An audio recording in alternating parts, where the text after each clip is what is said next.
Summer 23 paper 21 बेटे। अब जरा देखें इसमें आपके पास क्या बोला हुआ है और क्या फाइंड आउट करना है। सबसे पहले तो आपके पास बोला हुआ है कि there is a metal wire in a circuit whose length is 1.8, तो लेंथ बता दी। Cross sectional area is 1.5 10 to the power -6, area बता दिया। The total number of free electrons, ओहो, अब now see they have given you number of electrons बेटे, आपको number of electrons दे दिए बेटे। Okay, there is a current in the wire so that charge of charge भी आपको दे दिया है बेटे, जिसको हम क्यू से शो करते हैं बेटे। Moves a fix point in a wire for time भी दे दिया है 2.5 मिनट्स। आपको बताना है the number density of free electrons should be this.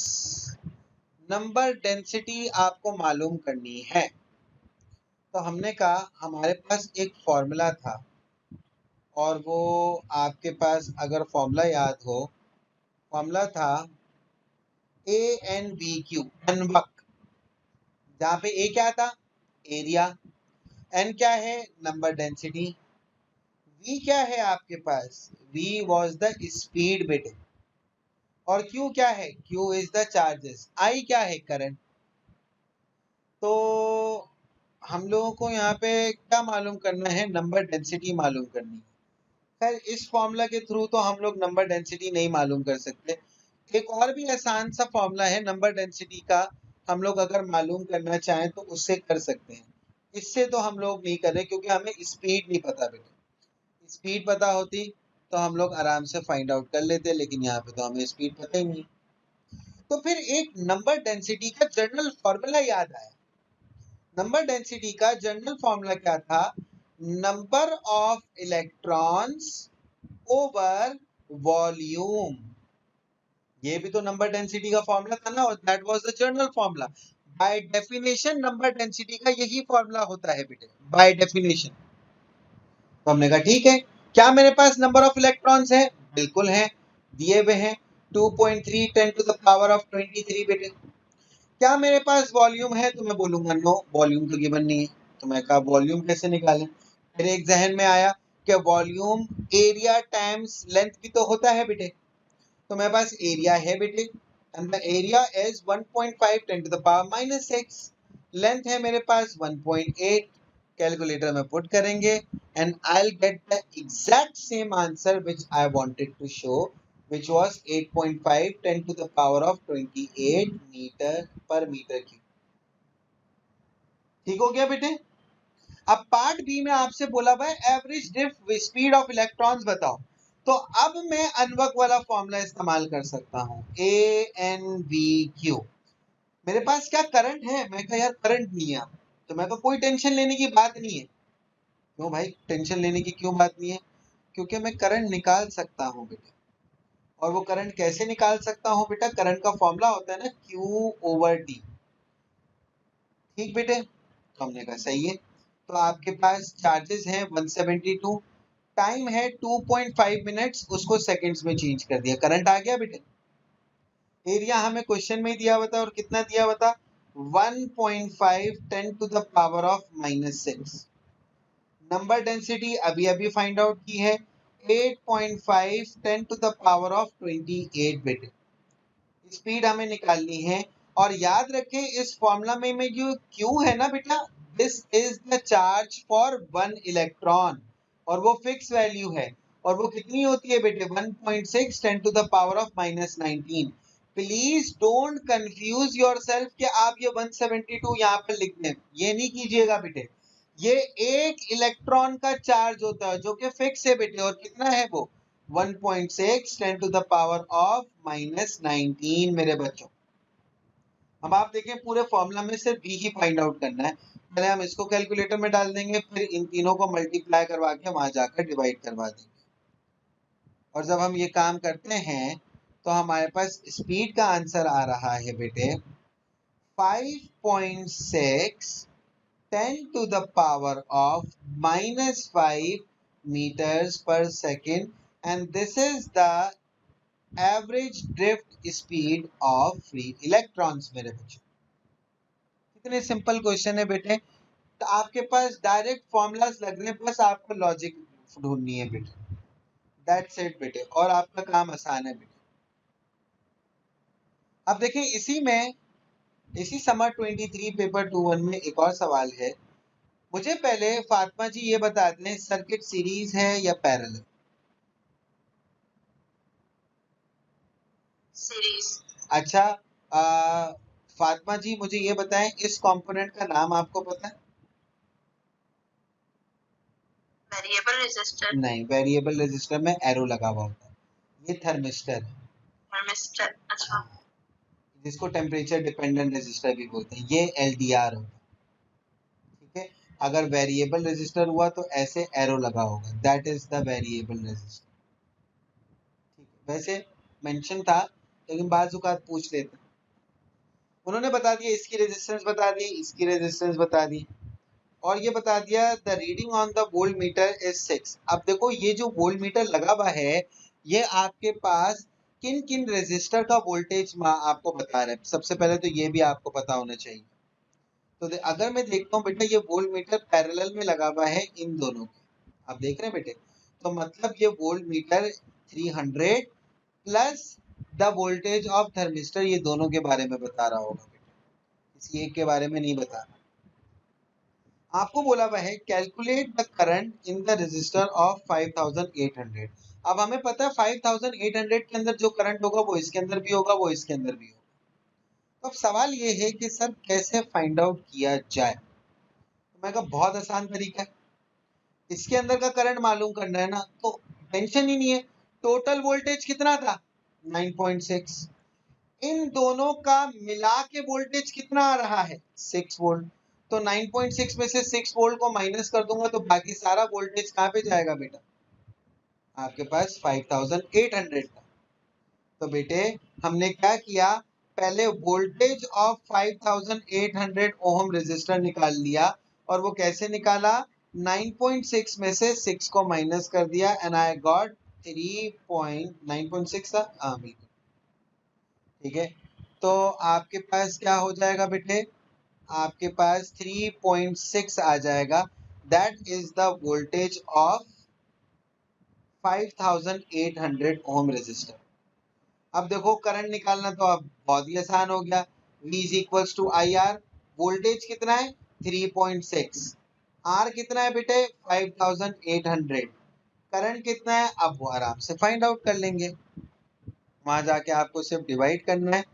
तो 6.2 10 to the power of -4 ampere current आ गया बेटे 5800 ओम रेजिस्टर। अब जो अकलमंद इंसान होगा उसको पता है, ये बेशक इन्होंने बोला हुआ करंट 5800 का है, लेकिन यही करंट इस थर्मिस्टर का भी होगा, यही करंट इसका भी होगा, क्योंकि ये सर्किट कौन सा है बेटे?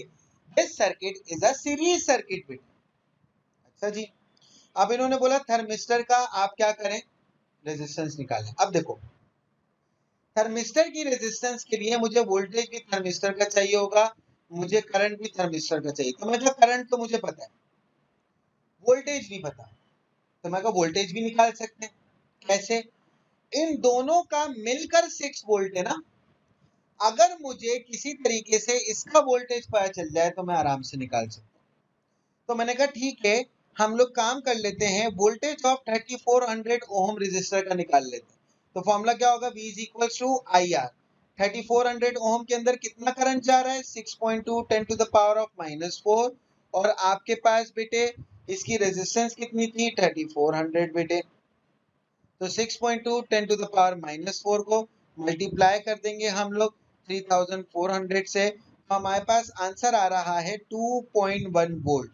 मतलब अब जरा समझिएगा बेटे कि इन दोनों का मिलकर 6 वोल्ट था, जिसमें से 2.1 वोल्ट इसका है, तो बाकी सब वोल्टेज किसका होगा बेटा? वो थर्मिस्टर का होगा। तो अब इसका वोल्टेज भी पता चल गया, जो कि कितना आ रहा है? 3.9 वोल्ट। अब देखो काम कितना आसान हो गया बेटे। मैं दोबारा V is equal to I R लगाऊंगा। अब मुझे थर्मिस्टर का वोल्टेज पता है कितना है? 3.9। मुझे थर्मिस्टर का करंट भी पता है कितना है? 6.2 10 टू द पावर ऑफ -4। मुझे क्या निकालना है? मुझे थर्मिस्टर की रेजिस्टेंस निकालनी है। तो बस 6.2 को वहां जाकर डिवाइड करवा देंगे बेटे and you will get the answer as 6.3 10 to the power of 3 ohms। Fatima और नबी बात समझ में आ गई बेटे?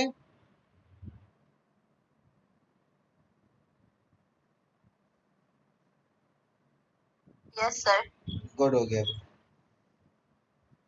अगला जरा देखें बेटे। The initial energy stored in the battery is this. उन्होंने बता दिया ये है एनर्जी बेटे। Assume that EMF is constant, EMF change नहीं हुआ। Determine the final energy stored after a charge of 330 has moved through it। अब एनर्जी निकालो जब 330 का चार्ज चला गया। तो हमने कहा ठीक है। अब देखो यहाँ पे कंफ्यूज होने वाली बात है, लेकिन नहीं होना। हमारे पास EMF का एक जर्नल फॉर्मूला है, EMF is equals to work done per unit charge. अगर आपके पास याद हो बेटे, हम लोग इसको इस तरीके से लिख देते हैं, EMF is equals to work done per unit charge. और आपको पता है वर्क डन की जगह हम एनर्जी भी लिख सकते हैं। तो एक्चुअली में देखो आपके पास बैटरी कांस्टेंट है ना। बैटरी कितने वोल्ट की थी जरा आप देख लो बेटा। बैटरी थी हमारे पास 9.6 वोल्ट की। तो 9.6 आपके पास EMF है। वर्क डन पर निकाल लेते हैं। चार्ज कितना है 330 बेटे। तो 9.6 को 330 से मल्टीप्लाई कर देते हैं। तो ये वर्क डन आ गया आपके पास 3170 जूल्स। मैं इसको वर्क डन भी बोल सकता हूँ, मैं इसको एनर्जी भी बोल सकता हूँ बेटा।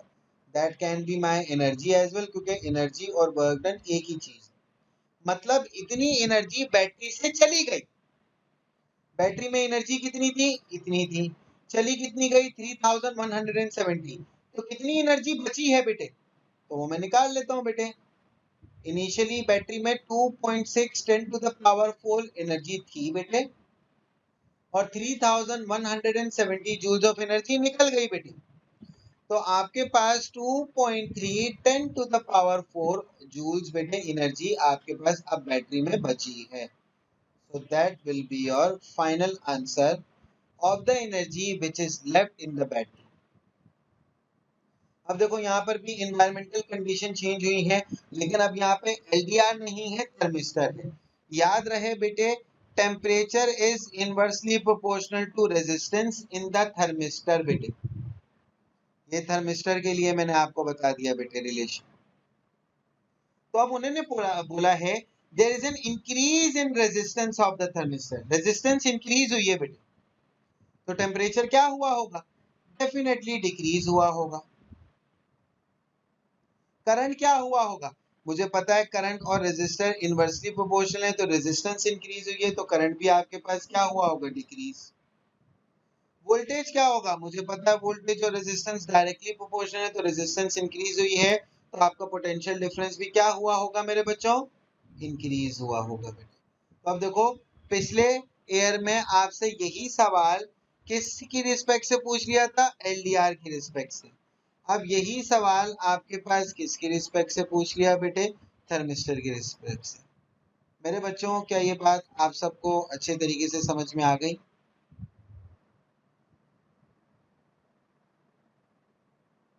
गुड बेटे। दिस इज मार्च 22 पेपर 2 बेटे। हर साल एक सवाल लाजमी है बेटे।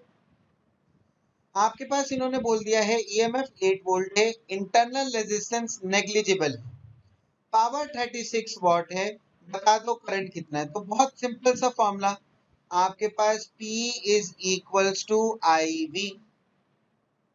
पावर 36, करंट आपको मालूम करना है, वोल्टेज आपके पास 8, डिवाइड कर दो तो आपके पास आ गया 4.5 एम्पियर्स बेटे। बहुत ही सिंपल क्वेश्चन पूछ लिया। अब उसके बाद बोला उन्होंने नंबर ऑफ फ्री इलेक्ट्रॉन्स। अब देखो, अब आपको आइडिया होगा, टाइम आपको बता दिया है। Number of free electrons find out करने के लिए पहले आपको क्या फाइंड आउट करने पड़ते हैं? चार्जेस। तो I is equals to Q over T का फॉर्मूला लगा के करंट हमें पता है, चार्ज मालूम करना है, टाइम आपको 50 दिया हुआ है, तो सबसे पहले हम लोगों ने चार्जेस निकाल लिए, 225 कूलम्स आ गए बेटे, ये आपके पास आ गए चार्जेस। उसके बाद हमें पता होता है कि एक इलेक्ट्रॉन में 1.6 10 to the power -19 coulomb charges होते हैं, तो 225 कूलम्स में कितने इलेक्ट्रॉन्स होंगे क्रॉस मल्टीप्लाई करके हम अब इसको भी फाइंड आउट कर लेंगे। देखो एग्जैक्ट वही लॉजिक जो पीछे करके आ रहे हो, कोई आपको ना घुमाया जा रहा है ना आपको तंग किया जा रहा है, लॉजिक समझ लें, चीज आसान है बेटे। नंबर ऑफ फ्री इलेक्ट्रॉन्स आ गए 1.4 10 टू द पावर ऑफ 21। उसके बाद पूछ लिया रेजिस्टेंस इन द वायर। अब देखो आपकी मर्जी, आप कोई सा भी फॉर्मूला इस्तेमाल करो, आप कोई सा भी पावर का भी फॉर्मूला इस्तेमाल कर सकते हो, आप V is equal to IR भी इस्तेमाल कर सकते हो। देखो वायर का वोल्टेज कितना है 8, क्योंकि देखो वायर ही लगी हुई है इससे बैटरी के साथ, और इंटरनल रेजिस्टेंस कुछ है ही नहीं, तो पूरा वोल्टेज जाएगा 8। करंट आपके पास कितना है बेटे 4.5, अभी अभी निकाला था बेटे। आर आपको निकालना है, तो 4.5 वहां जाकर डिवाइड हो जाएगा, तो resistance would be equals to 1.8 ohm. या आपके पास क्या आ गया बेटे, रेजिस्टेंस ऑफ द वायर आ गया। इसके बाद जरा देखें बेटे, अब देखो सवाल को आप एक नजर देखोगे समझ में आ जाएगा फॉर्मूला कौन सा है।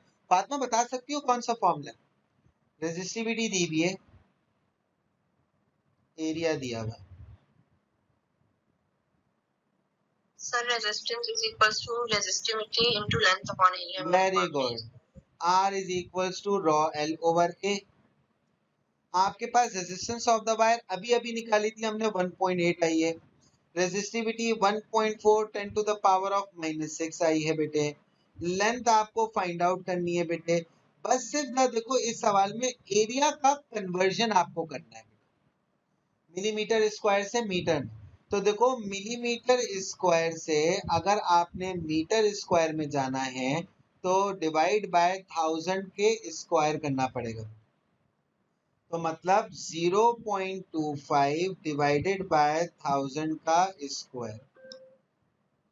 अब ये डिवाइड वहां जाकर मल्टीप्लाई, फिर 1.4 एक्सपोनेंट -6 को यहाँ पे आके डिवाइड कर देंगे, and the value for the length would be equals to, चलो सॉल्व करके बता देता हूँ बेटा, ये हो जाएगा 1.8 1.4 10 टू द पावर ऑफ -6, ये आपके पास लेंथ आ गई, और ये हो जाएगा बेटा 0.25 10 to the power of -6।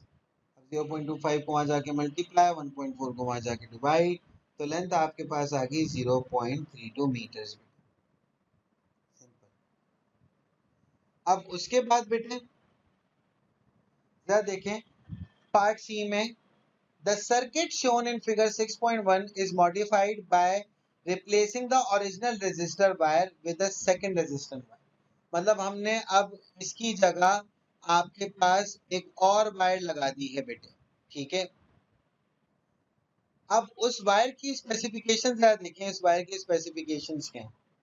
The second wire has greater diameter, मतलब उसका एरिया ज्यादा होगा। No difference in the length, तो लेंथ दोनों वायर्स की आपके पास क्या है, सेम है बेटे, ठीक है। और उसके बाद by reference to the resistance state and explain whether the power dissipated by the second wire is more, less or same bit। Power के बारे में तो अब जरा देखो, आपके पास यहाँ पर बहुत अच्छा जवाब दिया फातिमा जी आपने, कि आपके पास देखो लेंथ सेम है, रेजिस्टिविटी सेम है, और डायमीटर डबल हुआ है बेटे, ग्रेटर, उन्होंने डबल नहीं बोला, उन्होंने बस बोला ग्रेटर डायमीटर, मतलब डायमीटर बढ़ गया तो डायमीटर से एरिया भी बढ़ जाएगा, और जब एरिया बढ़ता है तो एरिया और रेजिस्टेंस का इनवर्स रिलेशन है, तो रेजिस्टेंस आपके पास क्या हो जाती है बेटे, कम हो जाती है। इन्होंने कहीं पर भी बैटरी का जिक्र नहीं किया हुआ, तो मैं यहाँ पे लिख सकता हूँ कि आपके पास ईएमएफ भी जो है वो भी क्या है, सेम। तो अब देखो पावर और रेजिस्टेंस के रिलेशन निकालने के लिए हमारे पास ये दो फॉर्मूलाज होते हैं। अब सवाल ये है कि किस फॉर्मूला से रिलेशन निकालूं, क्योंकि यहाँ पे डायरेक्ट आ रहा है, यहाँ पे इनवर्स आ रहा है। तो ऐसा फॉर्मूला ड्राइव देखें, यूज करें, जिसमें जिस तरीके से अगर मैं ये फॉर्मूला यूज कर रहा हूँ ना, ये करेक्ट फॉर्मूला होगा, क्योंकि अगर मैं पावर और रेजिस्टर का रिलेशन निकाल रहा हूं तो वोल्टेज को सेम रहना चाहिए। आप जब रिलेशन निकालते हैं ना, तो जिन दो चीजों का रिलेशन निकाल रहे हैं उनके अलावा बाकी सारी चीजें कांस्टेंट रहनी चाहिए। यहां पर नहीं है कांस्टेंट। क्यों? क्योंकि जब रेजिस्टेंस चेंज होगी तो करंट तो चेंज होगा। तो देखो ये भी चेंज हो रहा है, ये भी चेंज हो रहा है, ये भी चेंज हो रहा है, तो मैं रिलेशन निकाल ही नहीं सकता यहाँ पे, तो इसलिए इस फॉर्मूला को यूज नहीं करेंगे। ठीक, तो अब आंसर क्या हो जाएगा आपके पास के लार्जर क्रॉस सेक्शनल एरिया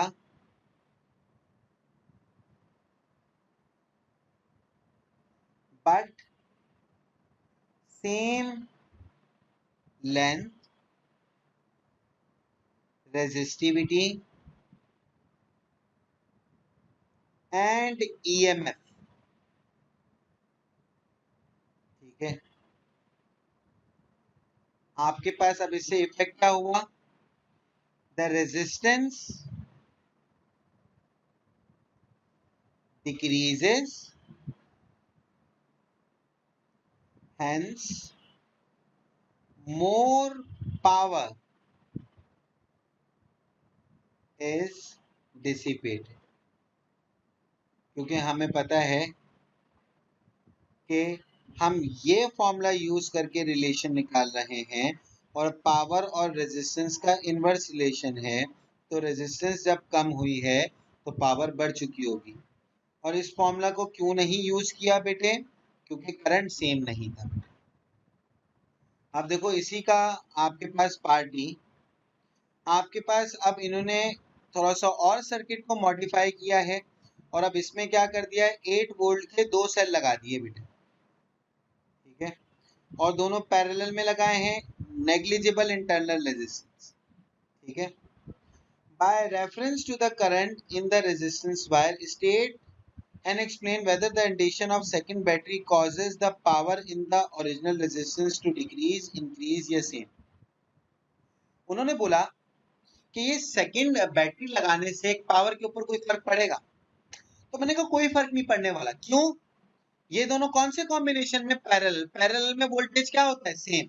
तो मतलब अभी भी अगर मैं टोटल वोल्टेज देखूं तो टोटल वोल्टेज तो 8 ही होगा, टोटल करंट वही रहेगा, टोटल रेजिस्टेंस वही रहेगी, तो पावर जब कोई चीज चेंज ही नहीं हो रही तो क्या पावर चेंज होगी?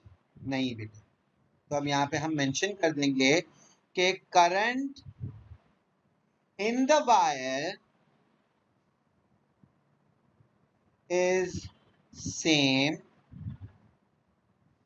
and no change in potential difference and resistance has occurred, hence power stays the same।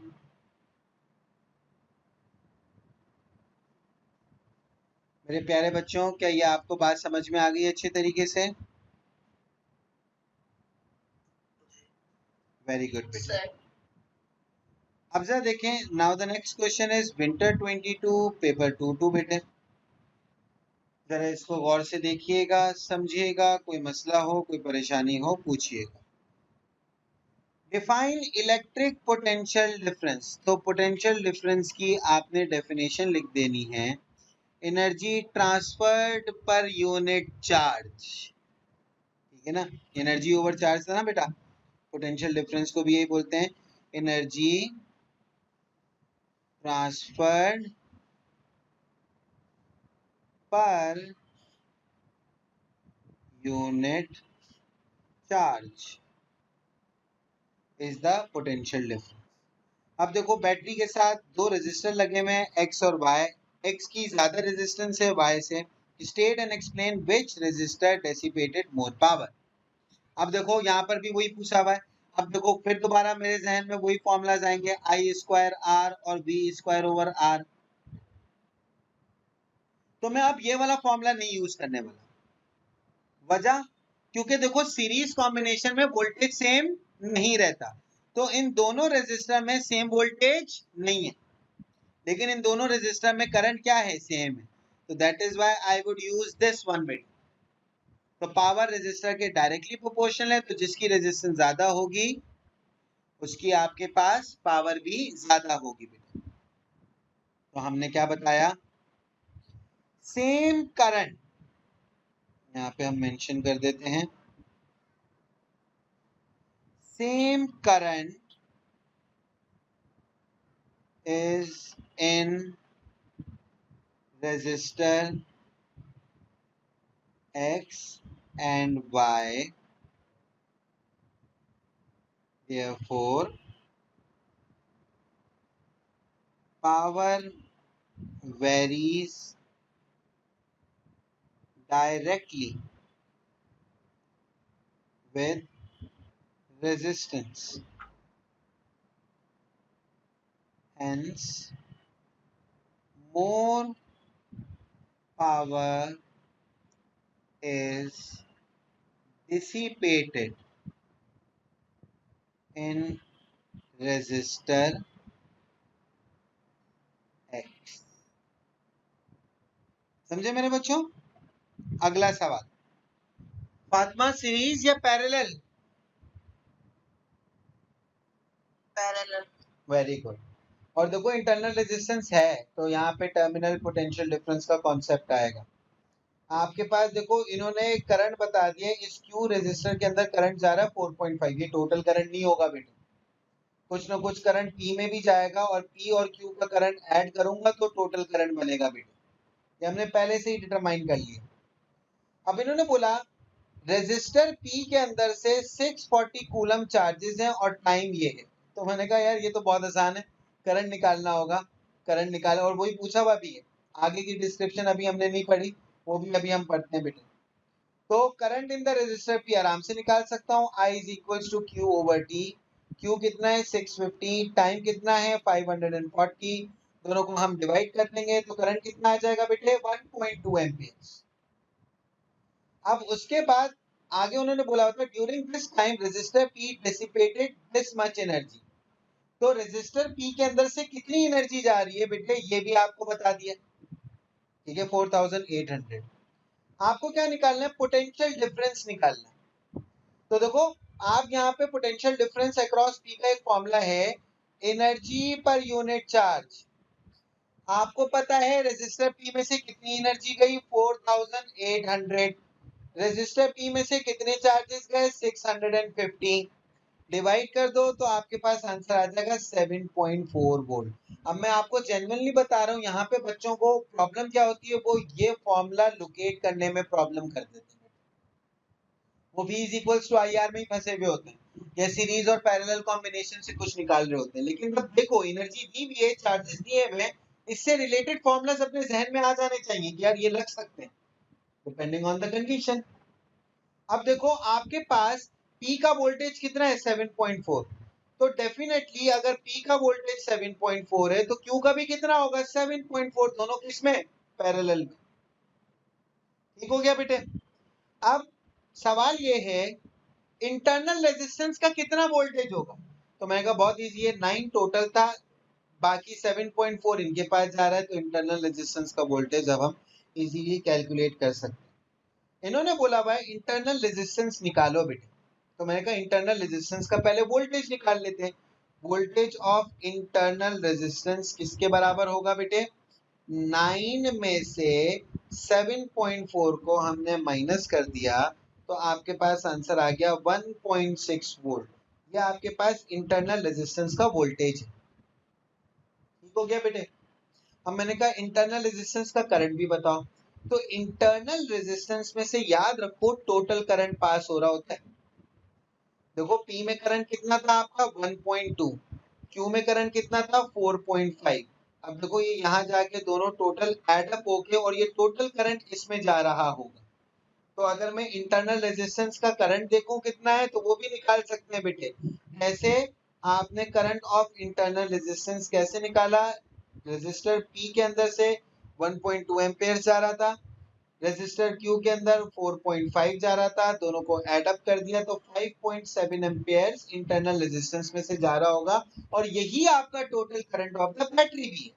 और अब मैं आराम से V is equals to I R लगा देता हूँ। V 1.6 है, I आपके पास 5.7 है, R मुझे निकालना है, 5.7 वहां जाकर डिवाइड होगा, so R would be equals to 0.28 ohms. मेरे प्यारे बच्चों, क्या ये बात आप सबको समझ में आई? जी सर। गुड हो गया। Now this is winter 22 paper 2-1 बेटे। बहुत ही आसान सवाल। सबसे पहला आपसे बोल लिया स्टेट ओहम्स लॉ। तो ओहम्स लॉ क्या बोलता है बेटे?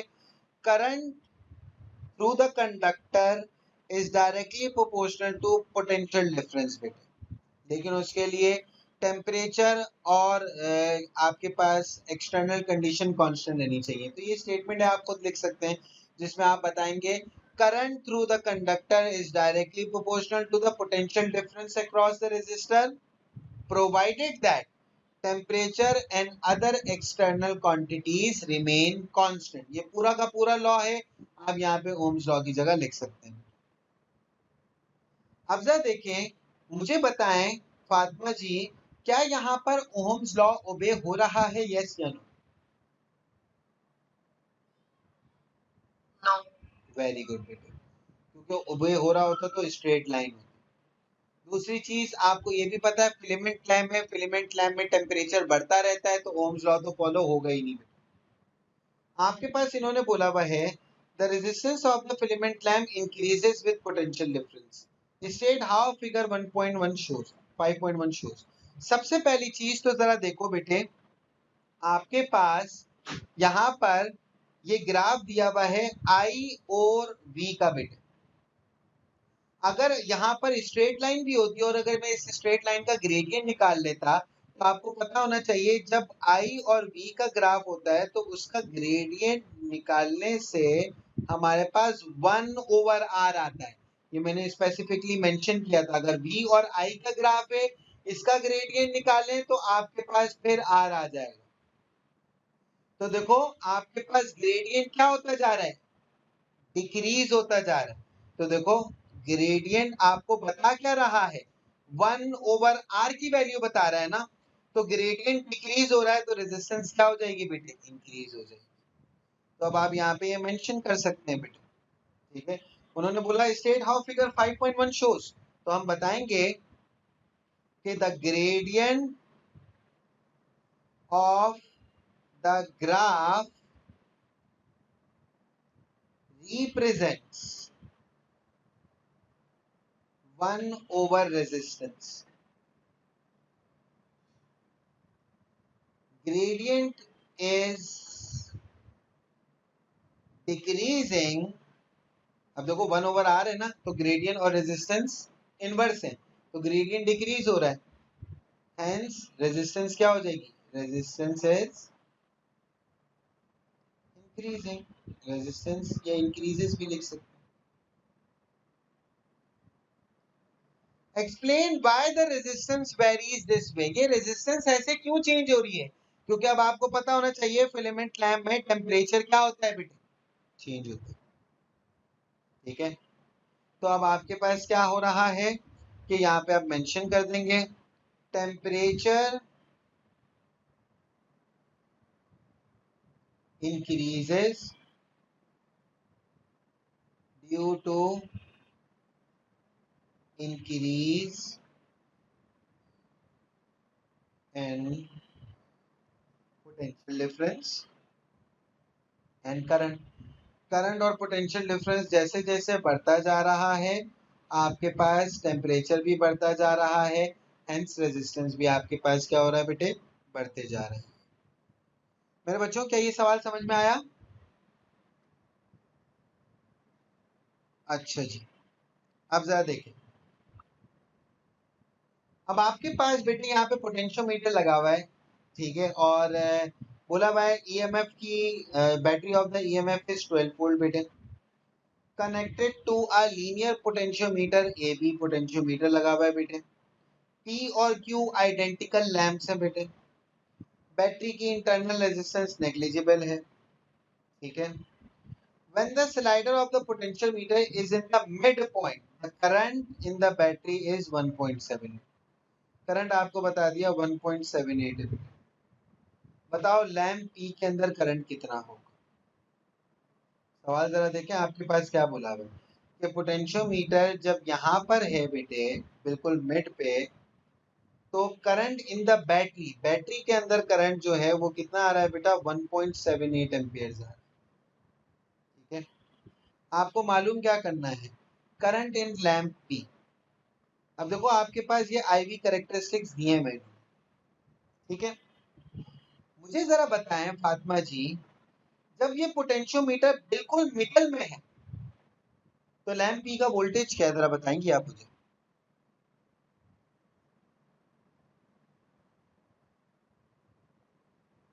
बिल्कुल 12 नहीं होगा, बल्कि उसका आधा होगा।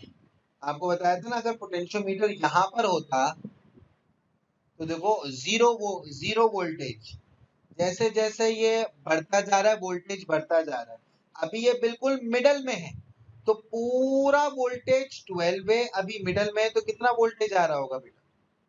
6। तो लैंप P का 6 वोल्टेज है, तो मैं करूंगा क्या, मैं ग्राफ में से 6 पे वैल्यू देख लूंगा और वो कितनी आ रही है बेटे? इतना करंट आ रहा है, सो दैट इज 1.55 बेटे।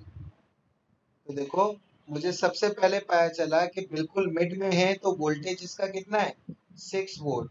और फिर मैंने ग्राफ से 6 वोल्ट में जाकर मैंने देख लिया करंट कितना आया बेटे? 1.55 एम्पियर।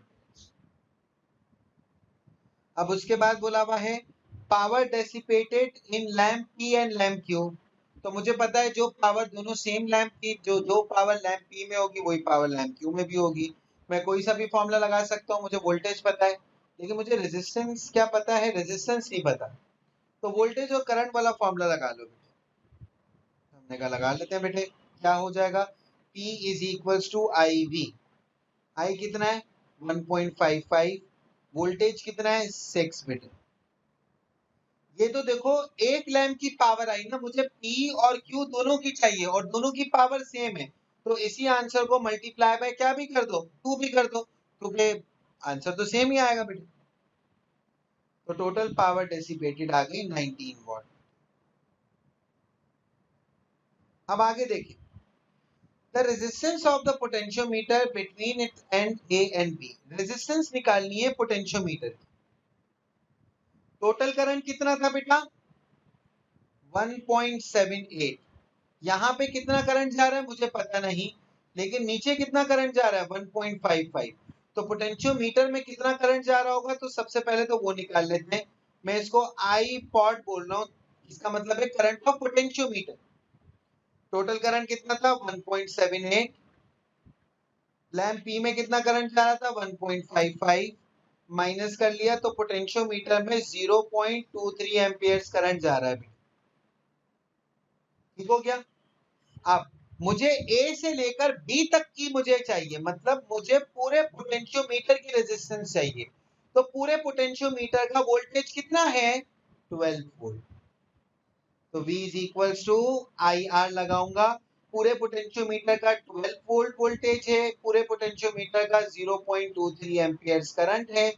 R हम लोग निकाल लेंगे, 0.23 वहां जाके divide, and the answer would be 52 ohms। अगला सवाल, the slider of the potentiometer in C move to end A। मतलब अब इस स्लाइडर को यहां पे धकेला जा रहा है, मतलब इसको यहां पे लाया जा रहा है। अब state and explain the effect of the brightness of P and Q। देखो आपके पास पोटेंशियोमीटर जितना दूर जाता रहेगा लैंप P में उतना ज्यादा करंट आता रहेगा, या उतना ज्यादा वोल्टेज आता रहेगा। करंट तो नहीं, वोल्टेज उतना ज्यादा आएगा, और वोल्टेज उतना ज्यादा आएगा ब्राइटनेस बढ़ेगी। लेकिन अब ये मैं क्या कर रहा हूँ, इसको A की तरफ ला रहा हूँ, तो वोल्टेज आपके पास क्या हो रहा होगा? कम। तो आपके पास ब्राइटनेस भी क्या हो रही होगी? कम बेटे। तो यहाँ पे हम मेंशन कर देंगे कि PD across lamp P decreases, potentiometer का यही काम था ना मेरे बच्चों, PD across lamp P decreases, hence brightness decreases. अब Q के लिए उल्टा ही होगा। देखो अभी जब ये स्लाइडर वहां पर जा रहा था तो Q के पास कम वोल्टेज जा रहा था, P के पास ज्यादा आ रहा था। अब स्लाइडर A की तरफ ज्यादा जा रहा है तो Q के पास ज्यादा वोल्टेज आएगा तो उसकी ब्राइटनेस बढ़ जाएगी।